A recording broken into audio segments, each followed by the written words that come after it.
విషయంలో మొండిగా ముందుకు వెళుతున్నారు అమెరికా అధ్యక్షుడు డొనాల్డ్ ట్రంప్. కీలక సైనిక స్థావరం వద్ద యుద్ధ విమానాన్ని మోహరించేందుకు సిద్ధమైనట్టు తెలుస్తోంది.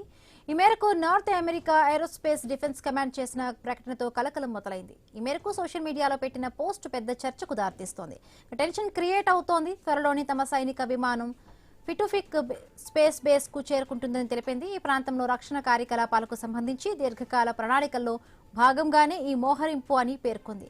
అటు అమెరికా చర్యలతో డెన్మార్క్ సైతం పెద్ద సంఖ్యలో అదనపు బలగాలను గ్రీన్లాండ్కు తరలించింది. బలగాలు సైనిక పరికరాలను మోసుకువెళ్లిన అనేక విమానాలు గ్రీన్లాండ్కు చేరుకున్నట్టు చెబుతున్నారు. దీంతో గ్రీన్లాండ్లో ఏం జరుగుతుందా అనే ఉత్కంఠ నెలకొంది.